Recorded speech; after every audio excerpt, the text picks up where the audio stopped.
Alright, so we continue with the duties of agents towards principals. So in terms of duties of agents toward the principals, uh, normally the principals and the agent make some contract, make a contract stipulating the terms, stipulating the terms uh, that prescribe some of duties, especially agent toward the principals and vice versa. So apart from that contract, okay, the law under the Contract Act 1950 also provides some rights and duties of an agent to the principal. So this kind of provisions actually is general, is quite general, but anyhow it actually uh, prescribes certain consequences, consequences if one of them breach the duty. All right. So we look at the first duty. Okay, first duty of agents is to obey the principal's instructions. Okay, so this is provided under section 164, where it says that an agent must obey the principal's instructions. So failure to do so, it amounts to the breach of contract. It amounts to the breach of contract of agency. Okay, right. So whatever loss, if there is a loss sustained by the principal, the agent has to bear that kind of loss. So there is a case here. In the case of Turpin versus Bilton, 1843. 1843 means it happened in 1843, very long ago. So the fact of the case is that the agent has been instructed by the principal to get the insurance for his vessel. Unfortunately, the agent failed to do so, and the vessel lost as a result of the principal some losses. So in this case, actually, the principal sued the agent for the kind of the negligence, a kind of carelessness, so for the breach of the contract of agency. So the court held that the agent is liable for breach of duty due his failure to obey the principal instructions. So this is the consequence of one of the consequences breach the contract of agency. Right. Instead of principal bear the compensation and to pay the compensations, the agent has to actually pay back that compensation to the principals. Okay, duty number 2, if there is an absence of instruction, if there is no instructions, we need to say from the principal, so the agent is assumed to act according to the custom. This is provided under section 164 of the Contract Act, whereby the law actually allows that the agents to act according to the customs of that particular business. Okay. If there is no instruction by the principals. So this is maybe it's isolated case. Duty number 3 is to exercise care and diligence in carrying out his work and to use such skill as he possesses. So this is provided under section 165. It says that an agent is bound to conduct business of the agency with as much skill as is generally possessed by person engaged in similar business. For instance, if the agent is employed by the professional service, he must use all his skills and expertise that usually required for a same professional man. So this is the standard required. Standard required. If there is a case brought to the court. So the court will use this standard. Whether the agent has breached the duty or not. So the court will use the standard required at the same we call it same business, similar particular business. Okay, nature of business. For example, like in the real estates, real estate agent, for example. So if there is a issue in the case, so the court will use the practice or the SOP, for example, SOP in the real estate, whether the agents has breached or not the duty of as agents, as the agents. Okay.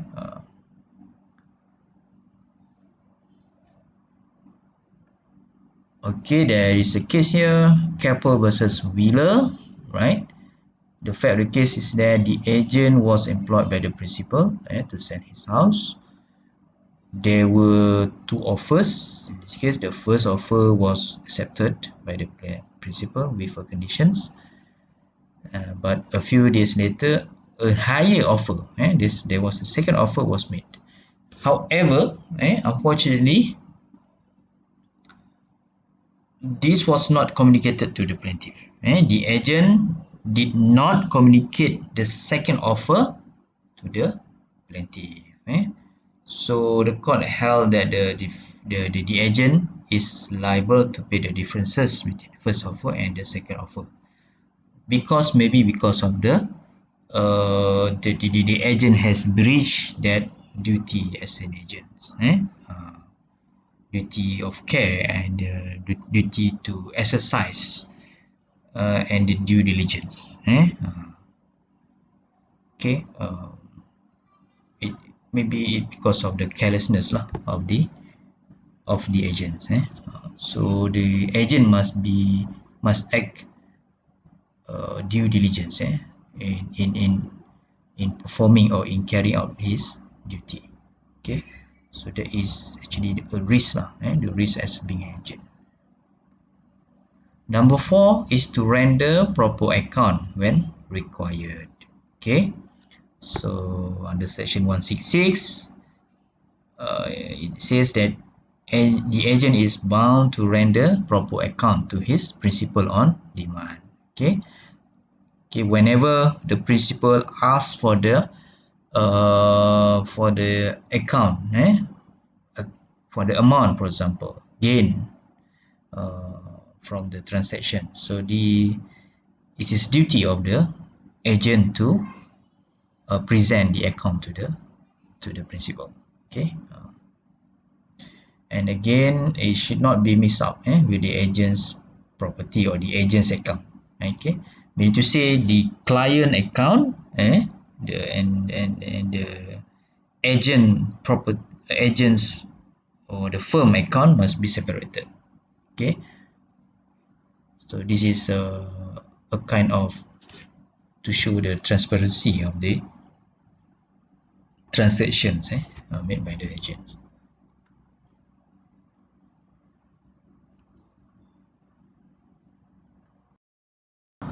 So duty number 5 is to act in good faith and no conflict of interest. Okay, meaning to say the agent must act solely for the benefit of his principal. Okay, good faith, as you may know, is the terms of good faith is honesty.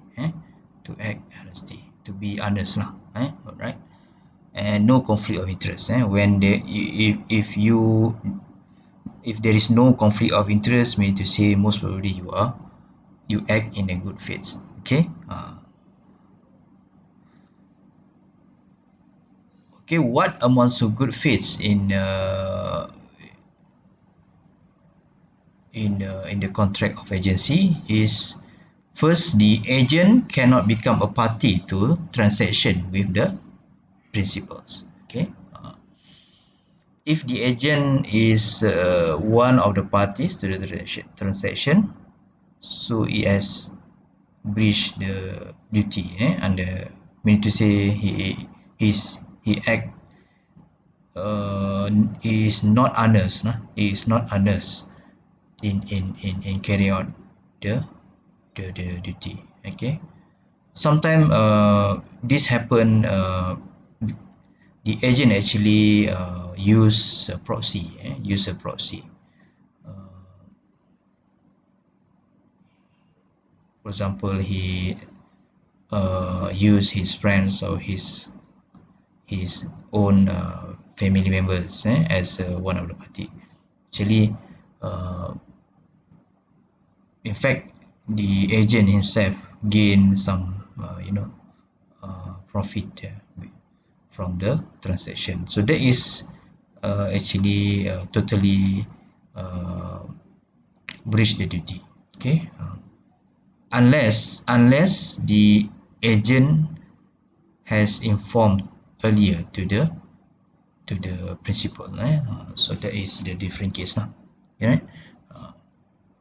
So the consequence of this is that the principal can repudiate the contract if he noticed that the agent is one of the parties to the transactions. So the principal can cancel the contract. Right?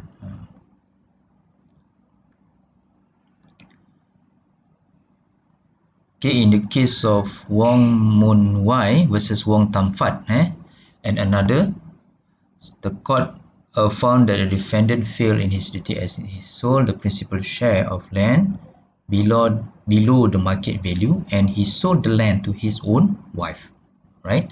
So the agent, look at this. So the wife is actually being a proxy of the agents. So that is the fact lah. So the agent is under duty to act in good faith and cannot use his position as agent to gain profit at the plaintiff expense. So meaning to say, by rights, the agent only the agent only deserve to get we call that kind of commissions from the principal. So other than that, if there is an extra, okay, there is a plus or extra benefits or in kinds, for example, profit. So there will be a breach of duty, where that kind of profit is not informed or communicated to the principal. Okay. So number two, for example, in the good faith is that the agent cannot act on behalf of two principals at one time without their consents. Meaning to say, the agents get the profit or get the commission from the principals as well as the third party. Okay. So because by rights, legally speaking, as I said just now, the agent can only what you call it, receive the commissions, or receive some benefits from the principal, not from the third party. Okay. Okay. Unless the agent had actually informed to both principal and the third party that certain commissions that the agent actually asked for. Okay, so that it would be different case. But in the absence of that consent, the agent had breached his duty to the principal for not acting in good faith. Okay. Number three, the agent must disclose everything that he knows to the principal, relating all material fact of the contract. Okay.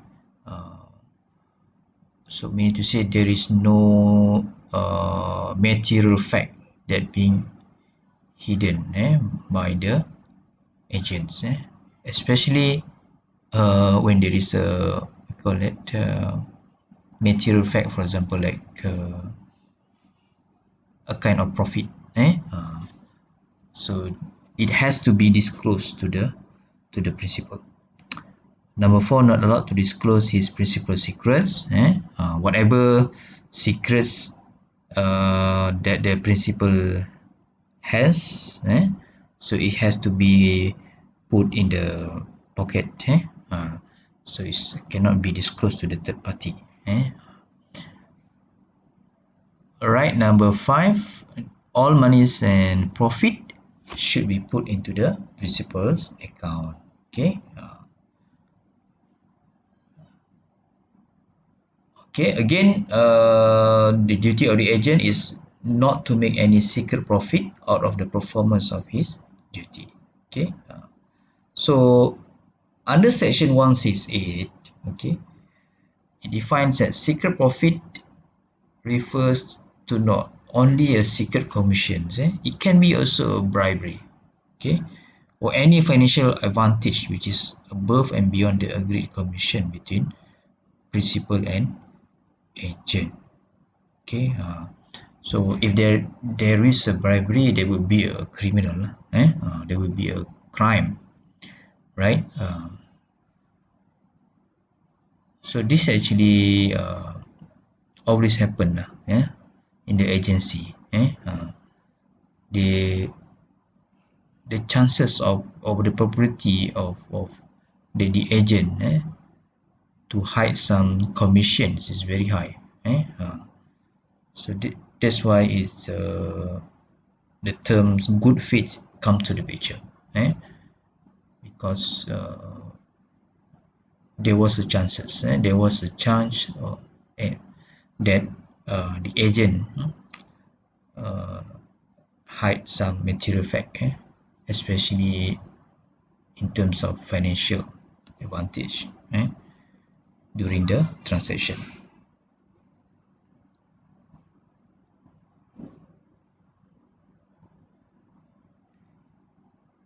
Again, always there is an exception to that. When the principal knows about this and it has been informed by the agent, then the agent is entitled to keep that profit. So this is a kind of honesty. So the agents who are honest will inform to the principal that maybe he said that apart from the commission, I will receive some commission from the third party, some gains, so extra, for example, extra profit, amounting to certain amounts, for example. So that will be a different case. Okay, so this is allowed. So is the what you call it? The keyword is consent. If the principal consents about that particular call it secret commissions or something like that, it would be called exempted. So the agent will be exempted from being not actually under the duty of being agency, not breach the duty, right? Okay, this is the consequence of not being informed or not consent. If the principal later knows about the secret commissions or etc., the law actually give some remedies to the principal. One is to repudiate the contract or to cancel the contract between he and the agents, and B, recover the amount of the bribe from the agents. Okay, because maybe sometime the third party give the bribe to the agents, so that will be another probability. So that so in this case it use the word bribe. Actually, it's not proper lah to use the word bribe. Actually, it's secret commission. I would say I because when talking about bribe is a crime. So when it's involve a crime, so the whole contract would be uh, void. We have learned in the contract act whereby if there is illegality, if there is a involved illegality, which is a bribery is a kind of illegality. So the contract itself is void at the beginning. So I think the word bribe is not proper to use here. But it's more on secret commissions. Secret commission. Okay. So this is provided under section 169. If an agent without knowledge of his principal this deals in the business of the agency on his own account instead of an account of principal, okay, the principal is entitled to claim any benefit resulted from the said transactions. Okay. Okay, there is a case to illustrate the law. In the case of Tan Kyong Hwa versus Andrew, okay, SH Chong, 1974. In this case, the fact is that the principal bought a flat from a company, and the defendant is who is the agent of the principal was the managing director. Meaning to say, the agent itself is the managing director of that company, from a company.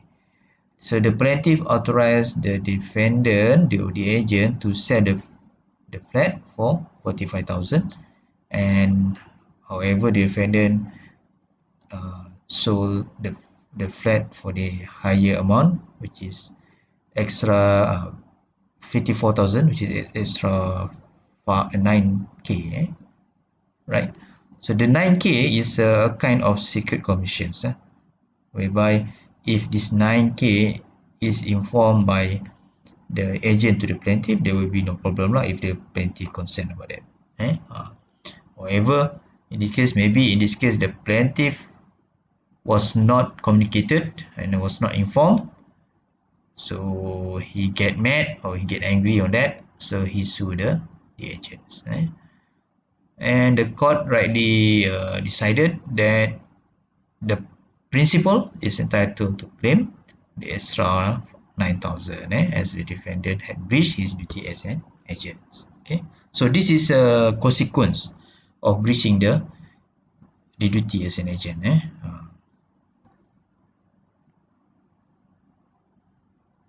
Okay, the principal may refuse to pay the agent commission or the remunerations. The principal may dismiss, terminate the authority. So this is the alternative. Either repudiate the contract, okay, or the sue the agents to recover the amounts, or refuse to pay the agent's commissions, okay, and dismiss, terminate the agent authority. These are the kind of alternative that the law give to the principals when the agent breach the duty. Okay, for example, in the Boston deep sea fishing, and Ice Co Farhan. So the agent had been dismissed by the principal for receiving bribe. Okay, so this is kind of termination of the agency.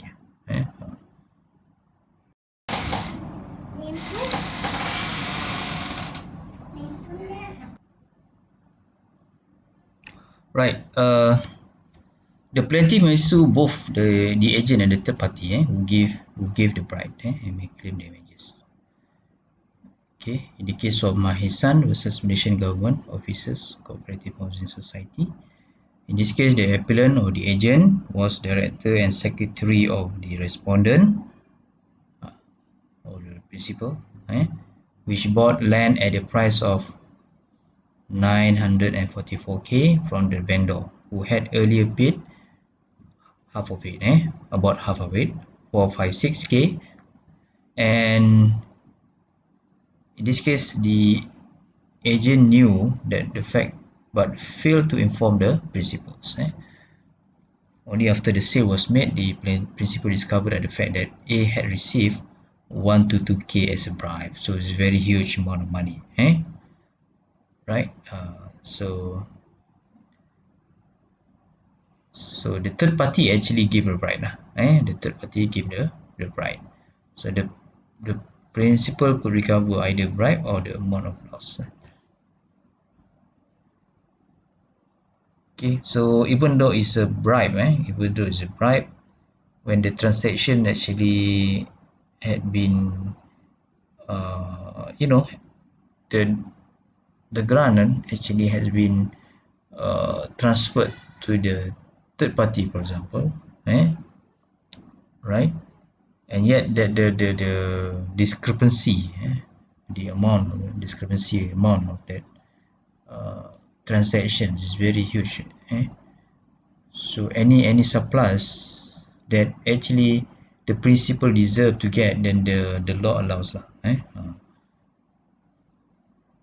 Especially when the transaction, for example, the land or the house actually has been transferred to the third party, which is we call as bona fide party, bona fide purchaser, the person who doesn't know about the transaction at all, earlier transactions, meaning to say he doesn't know that the amount that there was a bribery involved, something like that, but he's the last person who actually bought that particular uh, property, so in this case, uh,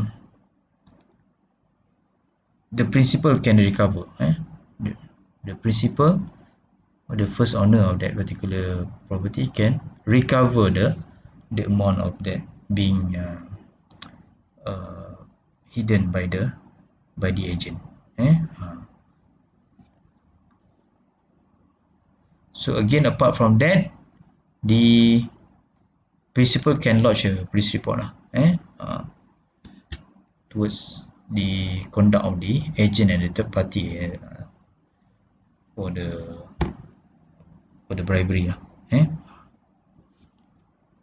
All right. Okay, duty number 7 is to pay to his principal all sum received on his behalf. Whatever amount received on behalf of the principal must be paid to the principal. Okay, however, under section 171, if there was deduction specified, this is deduction mean to say, for example, the cost of agency, the salary, okay, or commission, that due, that to be paid to the agency, that would be so in that particular case, the agent actually deserve to get that amount of money. Meaning to say, the principal account can be deducted from that particular transactions. Okay. Okay, rights of an agent. Actually, there is no much rights of an agent. So many duties agents to his principal, but as far as the agent is concerned, there's no much rights that he has, right? The only rights he has is that the agent is entitled to deduct any sum from the principal's money for the payment of one, any sum owed to the agent in respect of the advances made, expenses incurred by the agent in conducting the business, and any commission, or number 2, any commission or remuneration payable to the agent. Okay, so the agent has the right to deduct from the principal account, in respect of, in terms of advance, for example, the money that he had advanced, and also all those miscellaneous expenses during the transactions as an agent, and also the commission, so it is automatically deducted from the principal account. Okay, apart from that, the agent also has the right to retain his principal property in his possession until his remuneration is paid. So this is what we call as the right of lien. Right of lien actually is a right of a person who normally a creditor, which is a creditor that give loan to the debtor. So the creditor has actually the rights to hold to hold the positions of the property, eh? Until that the debts due, the due has been paid paid by the debtor. Okay, in this case, if the principal owed some kind of some amount of money, for example the commission, something like that, or etc. So the agent has the right to hold the possession of the property if there is a property.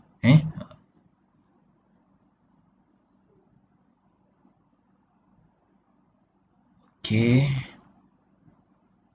Another important duty is not to delegate his authority to other persons, right? So this is based on the maxim, legal maxim, delegatus non potest delegare. Delegare, this is a Latin word, Latin phrase, which means the relation between principal and the agent is personal one, and the agent cannot employ another person to do his duty. So this is the general rule. So this is the general rule, that the agent cannot delegate his authority to other persons. Nevertheless, there are some actually exception to that. Okay, exceptions there as here, should be as. So the agent may delegate his authority to other person.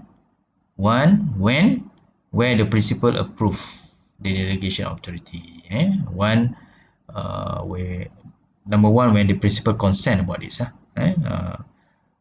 He knows about this and then he consented about it. So there will be no problem. Okay. Number two, where it is presumed from the conduct of the parties that the agent would have power to delegate his authority to other person to perform his duty. Right? So this is based on the assumption, the conduct of the parties. For example, that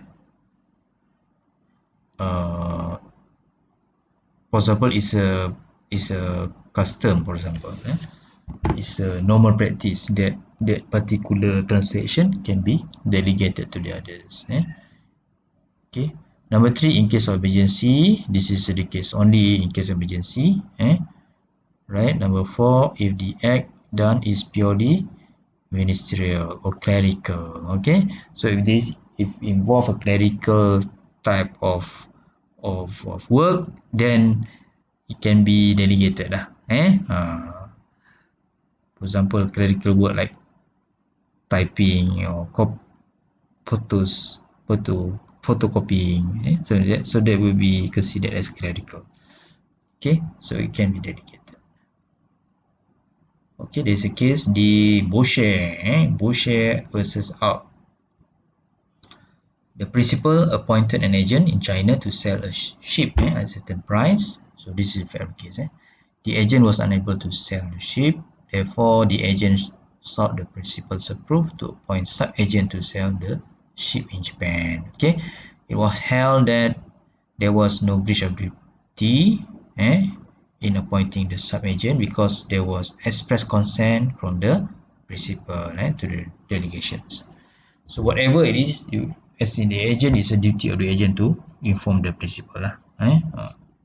It is safe to inform the principal.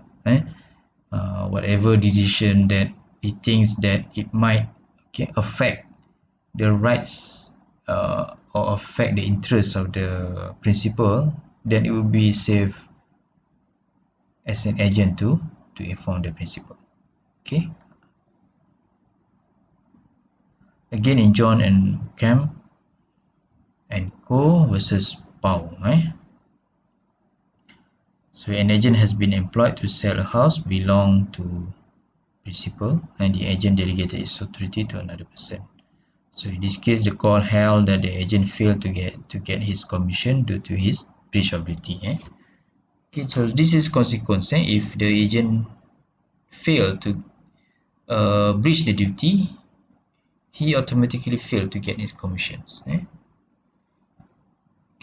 because a simple we call mistake, not inform the principal.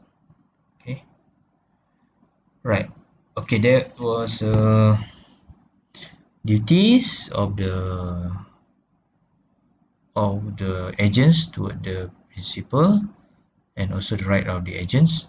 And now is the last one is the termination of agency. Okay, this is very simple. Okay, so every beginning must end. Okay, there will be the end of the beginning, right? So that also applies to agency. So the agency, broadly speaking, the agency can be terminated into two broad ways or manners. One is by the act of the parties, and number two by the operation of law. Okay, right? By the act of the parties, for example, like mutual consent, both consent that the agency they want to terminate the agency, or the unilateral revocation by the principal, or unilateral renunciation by the agents. So either the principal and the agent can actually step out from the agency contract. Okay, or both of them lah. Okay, this is the provisions. You may read yourself. Okay, whatever it is, the either the principal and the agent must give a notice. Okay, especially when the agent has made some certain works. So the reasonable notice at a reasonable time. Okay, preferably when before the agent had carries his work lah. Otherwise the plaintiff can be sued by the agents.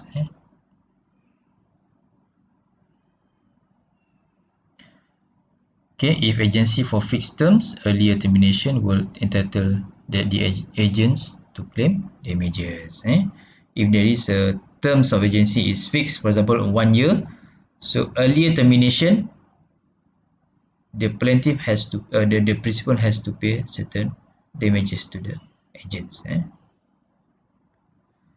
Okay, number two is by the operation of law. Okay, for example, that the court, this is for example the court itself has declared that the agency has to be terminated.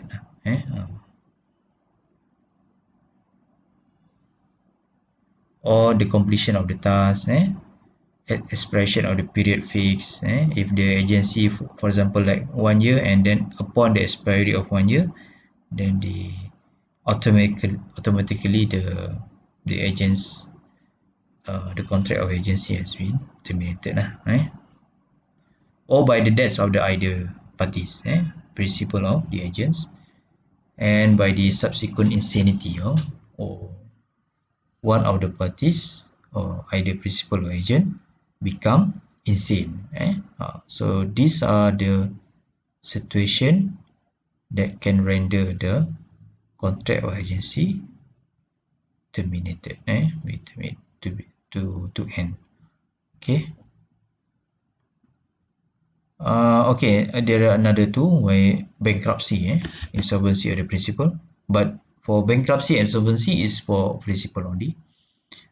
Okay, and the last three is by the happening of the events which renders the agency unlawful. Okay, if there is a unlawful situations, like illegality, like the bribery itself, so the agency, the agent's contract has to be terminated. Right. I think that's all for law agency, right? If you have inquiry, but it's your duty to actually to watch first the video, and if you have the inquiry, you may ask me during the class lah. So we will actually discuss in detail more during the class. So your duty is to watch the video and jot down whatever that you confused or you have some doubt about this, so you can raise your doubt during the class. Okay class, thank you very much. That's all.